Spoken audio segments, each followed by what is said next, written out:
Olá, estamos aqui com mais um programa Missão Saúde na TV e hoje de uma forma um pouquinho diferente, pois nós vamos fazer uma retrospectiva do que foi o ano de 2022. Hoje nós estamos em 1º de janeiro de 2023. Muitas coisas aconteceram durante o ano que se passou, mas nós chegamos até aqui e vamos dar início aí à nossa retrospectiva. Vamos falar um pouquinho sobre o enfrentamento dos médicos, né, em relação à Covid-19. Roda aí com o Dr. Wesley. Esse daqui é o meu 4º ano em Marabá. Eu formei na Universidade Estadual do Pará. Acabei vindo para Marabá porque fui lotado no quartel daqui pelo Exército, né? Não sei se é do conhecimento do público, mas alguns médicos são selecionados a servir ao Exército após a formação. Eu fui um desses selecionados e acabei vindo aqui para essa cidade. Me adaptei bem aqui, né? Fiz muitos amigos, comecei a trabalhar e estou acabando criando raízes aqui nessa cidade que me acolheu muito bem. O que de fato pode levar o paciente à UTI? O que se diz assim, não, esse paciente tem que ir para a UTI? Né? Porque a gente tem várias ondas aí que falam a respeito disso, né? Várias situações que mais na frente a gente vai discutir. Mas o que determina essa ida do paciente para a UTI? Bom, essa questão de UTI, setor intensivo que permeia, né, esse assunto Covid, ele é muito falado porque existiam 3 perfis, basicamente, explicando de forma bem grosseira, de pacientes. Né? Os pacientes que tinham a doença e poderiam ficar em casa, os pacientes que necessitavam de internação a nível hospitalar em enfermarias, né? E os pacientes graves, críticos, que precisavam de setor intensivo. Basicamente, para qualquer serviço de saúde, é muito mais fácil, prático, montar enfermarias do que uma UTI. Uma UTI requer profissionais capacitados, um número de instrumentos mais complexos, um grau de complexidade muito maior. Né? Então, por isso que essa situação foi muito desafiadora. Então, os nossos pacientes perfil de UTIs eram pacientes que chegavam com quadros de franca insuficiência respiratória, pacientes portadores de doenças crônicas que evoluíam com a agudização, pacientes diabéticos, pacientes hipertensos, pacientes cardiopatas, que devido a esse estado mórbido que eles já tinham, eles acabavam piorando e sentindo muito mais a doença, né? A doença se manifestava de uma forma mais agressiva, né? E, é claro, nós tivemos pacientes também muito graves, né? Que eram admitidos na UTI, que eram apenas portadores de Covid, pacientes que eram atletas, sem histórico de comorbidade nenhuma, mas que evoluíram com a necessidade de um suporte intensivo. Doutor, e quando foi, assim, aquele momento em que a sua ficha caiu, né? Tipo assim, que pandemia é essa? O que eu estou fazendo aqui nesse lugar? Porque eu sei que todo mundo tem aquele clique, né? Aquele start, assim, o que é isso? Né? Ainda mais o nível que foi, né? Assim, que as coisas aconteceram a uma velocidade tão rápida, assim. Né? Demorou a cair a ficha? Como é que foi isso? Demorou. Acredito que cerca de 1 mês e meio, né? Já dando plantão ali no setor Covid, uma quantidade absurda de pacientes. Foi uma madrugada em que eu tive uma grande quantidade de óbitos. E que aí eu olhei para o lado e aí um técnico de enfermagem falou: doutor, a gente tem que liberar o leito porque tem outro paciente para vir. E aí o paciente estava saturando 60%, entendeu? Então era um paciente que já estava absurdamente grave, que muito provavelmente teria que ser submetido a mais um procedimento, né? E aí foi naquele momento que eu olhei para o relógio, são 4 horas da manhã, eu estou aqui, que só tem eu. Tá? É eu e eu, né?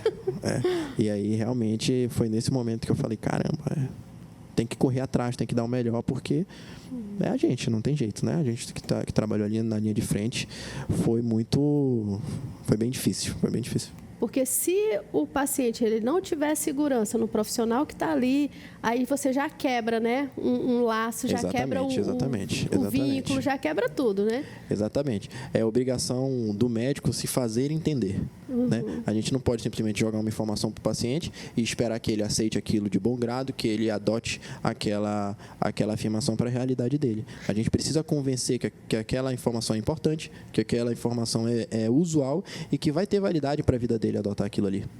Gente, eu vou falar novamente dessa questão, porque, assim, eu acho importante, sabe? Foi uma das coisas que me chamou a atenção no Dr. Wesley, foi justamente isso, a questão da segurança da informação, entendeu?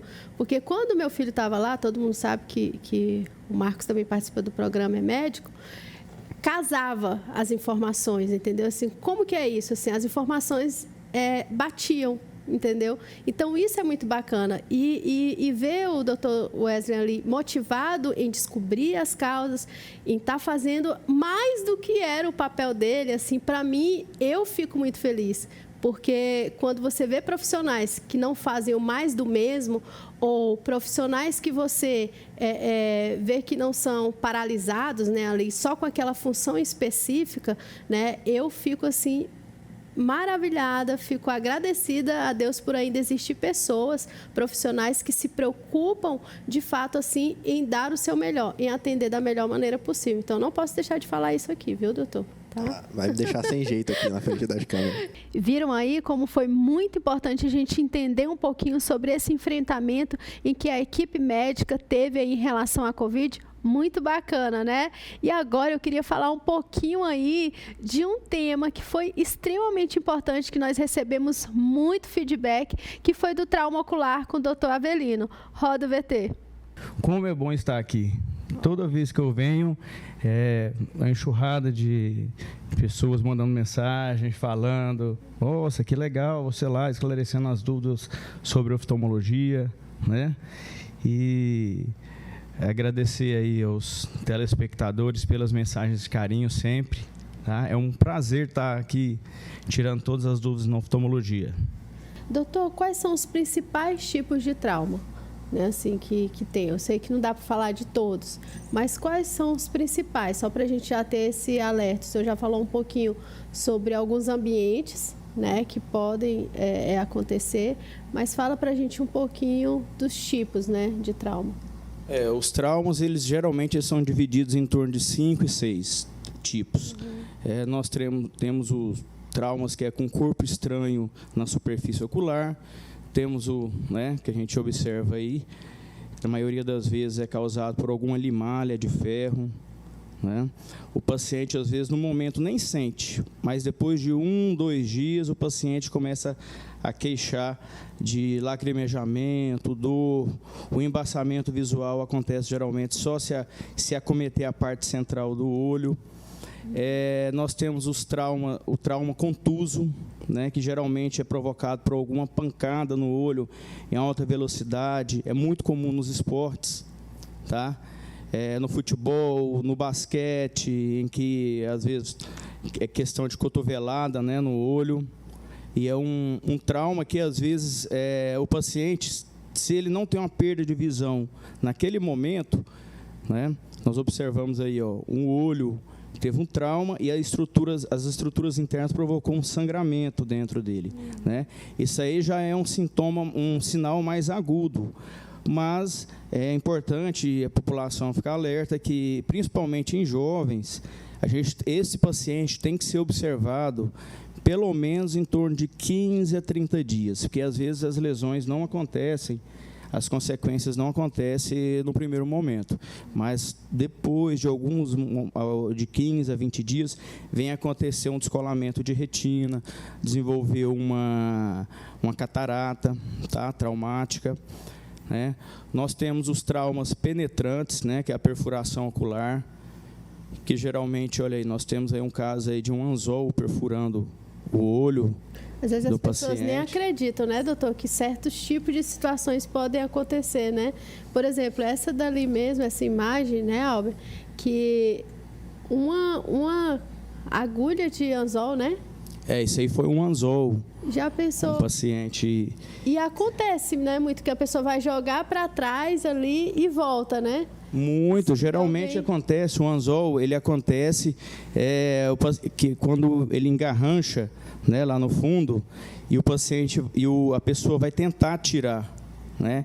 E naquele momento ele, ao tirar, parece que é impressionante, mas parece que só vem no olho, a maioria das vezes. Isso já aconteceu assim com colegas meus numa pescaria, não de chegar a perfurar o olho, mas de vir no rosto ali próximo, tá? Tem até uma imagem do doutor Avelino numa pescaria, gente, tá? Mas ele toma cuidado, né, doutor Avelino, quando você vai pescar? Muito, muito, muito. Sempre usando o EPI. Bota aí, ó, a imagem dele aí pescando. Eu fiquei assim, gente, sinceramente, quando eu vi essa imagem, eu fiquei confusa. Eu não sei se é uma montagem, porque eu tô achando esse peixe muito grande aí, sabe? Eu não sei, é montagem, doutor? Não. O pessoal fica falando aí que eu fico comprando peixe aí na feira. Eu vou perguntar pra Dani. Mas sim. Olha lá, peixe fresquinho, molhadinho lá. Não sei não, ainda tô avaliando a imagem. E o mais importante é lá, usando o EPI, os óculos lá de proteção, bonezinho, né? Evitando a radiação solar. Ótimo, aí exemplo total, viu, gente? Nós temos aí o que é muito comum, todo mundo já ouviu falar, o trabalhador aí que trabalha com solda elétrica, né? Que é uma radiação ionizante, que vai provocar uma queimadura e geralmente no primeiro momento, quando ele não está usando o óculos de proteção solar, ele vai, no primeiro momento ele não sente dor, mas geralmente aí umas 5, 6 horas depois vai vir uma dor terrível mesmo, que ele vai ter que procurar alguma ajuda, tomar algum medicamento super potente, às vezes na veia, para tentar melhorar. E é importante sempre, em todos os traumas, procurar o médico, um clínico, se não houver um oftalmologista, porque o melhor mesmo é procurar um oftalmologista. Tá? Acho que tem até uma imagem aí, não tem? Olha lá. Ó. Aquele óculos é um óculos especial, né, que protege contra essa radiação. Se não for usado, queima mesmo. E geralmente, geralmente o trauma, em geral, ele acontece em um olho, né? E nesse caso aí, quando acontece, são os 2 olhos, tá? E a outra queimadura também pelo raio solar mesmo, né? Já viu, às vezes, assim, é muito comum, aqui na nossa região nem tanto, mas assim, em região que tem neve, às vezes, se você ficar muito exposto ali olhando para a neve, isso gera uma queimadura no seu olho no final do dia, com uma dor semelhante à queimadura da solda elétrica. Mas a radiação solar aqui no nossa região, ela vai provocar um trauma mais tardio, com consequências mais tardias, né? Vai ajudar a desenvolver a catarata mais precoce, o pterígio, que é aquela carnezinha crescida. Na retina nós vamos ter as degenerações, né? A degeneração macular relacionada à idade, né? Que acontece geralmente em pacientes após os 60 anos, né? E são basicamente esses aí os tipos. Tá vendo aí também como foi muito importante a gente entender um pouquinho sobre esses traumas oculares, onde a gente recebe aí muitas dúvidas a respeito desse assunto, né? E o doutor Avelino fala assim com a maestria muito bacana, muitas imagens aí explicando, então foi muito legal. Muito obrigado, doutor Avelino, pelo senhor ter participado aqui conosco de um programa tão importante como esse. E eu já queria também fazer uma ênfase aí a um programa muito top, muito legal, que foi com a fonoaudióloga, a doutora Débora, que foi os mitos e verdades sobre a amamentação. E eu queria já colocar na tela aí para você. Muito obrigada, Darwin. Obrigada pelo convite, pela oportunidade de estar divulgando que a amamentação, apesar de ser um assunto muito que faz parte da vida de todo mundo, que toda hora está nascendo uma criança nas famílias, ela ainda é coberta, né, de mitos, de verdade, de muita dúvida a respeito. Eu sou fonoaudióloga, eu sou formada há 18 anos. Eu estou aqui em Marabá há 17, acolhida aqui em Marabá. Já tem o tempo. Trabalho no Hospital Materno Infantil há mais de 10 anos lá, sempre com bebês, acompanhando bebês e mamães. Também faço atendimento em consultório, sempre voltado para esse público materno-infantil. E assim, tem vários tipos de mamilos, né? Tem algum que atrapalha, que dificulta a amamentação? Ou tem algum que a mulher, não, esse daqui ela não vai conseguir amamentar? Tem isso? Na verdade, o que a gente tem que pensar? O grande objetivo do bebê é estimular a mama, né? E não só o mamilo. Eu falo demais para as mães que eu atendo que o mamilo é a torneira, né? A grande produção precisa de estimulação realmente na mama, né? É a parte mais escura, que é chamada de areola, esse estímulo mecânico realmente. Tanto porque mecânico, porque funciona com a boca do bebê, que é o que a gente quer, funciona com as mãos, quando a gente produz uma massagem, diante do uso de bombas extratoras. Então, a gente precisa de um mecanismo ativo no corpo da mãe para que o cérebro entenda que a produção pode continuar, ou então começar, ou então aumentar, depende de cada situação. O mamilo, meninas, é só a saída. Porém, existem os mamilos, principalmente os conhecidos, os invertidos, que fica igual uma boquinha, né? Que a gente precisa de uma manobrazinha, que eu falo não só para as mães que têm esse tipo de mamilo, eu falo para todas. Mãozinha em C, para fazer o que a gente chama ou de pinça ou de sanduíche, que ajuda a guiar. E as mães que têm esse tipo de mamilo pseudo-invertido e principalmente os invertidos, quando a gente oferta, se a gente não fizer uma excitaçãozinha antes, um trabalhozinho, quando o bebê vai pegar, ele escapole. Aí fica aquela briga, né? Fica do estique e puxa, né? E a mãe acaba, tadinha, sofrendo com essa situação, porque o bebê vai atrás do leite, não consegue, aí chora, a mãe acha que é pouco leite, aí vira aquela novela, né? Por isso que no início a gente falou assim, que essa questão da amamentação é algo muito pessoal e, assim, cada caso é um caso, né? Não dá assim... Às vezes, é claro que tem as palestras, né, em geral, que você vai ali explicando algumas questões, mas, assim, tem aquele momento que é muito individualizado. É muito individual. Né, é muito individual cada mãe, é muito individual cada bebê. Até eu falo para ela, eu disse, gente, vocês vão ter 10 gestações, nenhuma vai ser igual. Né? Vocês vão ter 10 bebês, eles vão reagir de forma diferente em relação à amamentação, até em comportamento. Né? De repente são crianças totalmente diferentes.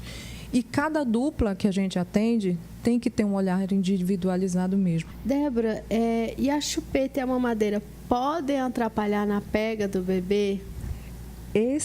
Essa é a grande briga, né? Do outro lado, já sei o que vão falar. Eu já sei, são os sobreviventes. Não é você, né? Não é você, eu duvido se fosse você, você não ia dar, não ia... O que acontece, gente? O bebê, ele nasce e ele está projetado, todo bonitinho, para pegar a mama da mãe. É um tipo de bico. Lembra que nós falamos de bico lá atrás, né? É um tipo de mama, é um tipo de pega. E ele tem que fazer todo um exercício, né? Uma mamada não dura 5 minutos, diferente de uma mamada de mamadeira, que é muito rápido, né? O bebê ele tem que excitar esse peito, né? Dar aquela informação para o corpo da mãe para a produção começar a ser feita. E essa produção, ela demora mais ou menos 3 minutos para estar realmente efetivo. A mamadeira, você chegou lá, já está bonitinha, rapidinho ele mama, mas existe a necessidade de sucção. Existe a necessidade dessa sucção para quê? Para desenvolvimento cerebral, para desenvolvimento muscular, que o simples fato de sugar, de amamentar, envolve mais de 30 músculos. Né? E um bebê, lembrando, eu digo que o contrato exclusivo é de 6 meses. A partir daí, ele vai ser apresentado para um outro tipo de textura. E ele precisa de uma musculatura boa para dar conta. Não só do líquido, que é o leite, mas de uma papinha, de uma textura mais que ele precise amassar. Então, tem muita coisa envolvida nisso. Tem língua, tem bochecha, tem lábio, né? Tem coordenação de respiração. É muita coisa envolvida. Um pacote, É né? um pacote. Viram aí como foi importante a gente fazer essa retrospectiva? Eu sei que você estava com muita saudade de visualizar, né, tantas coisas bacanas que se passaram aqui no ano de 2022. E a gente já está encerrando aqui o primeiro bloco do Missão Saúde na TV com essa retrospectiva tão importante que nós estamos visualizando aí. Não saiam daí, fique ligadinho que tem muito mais para você. Nós não poderíamos ir para os comerciais sem falar do Lojão das Clínicas Marabá, um novo conceito em se tratando de produtos médico-hospitalar. Lá você encontra uma infinidade de produtos, como cadeiras de rodas, produtos para academia, produtos para você também fazer suas atividades físicas em casa, macas. Então são assim uma variedade de produtos, massageadores. Gente, os massageadores do Lojão das Clínicas são maravilhosos. Então dá uma passadinha lá e confira. Avenida Najib Mutran, número 417, Cidade Nova.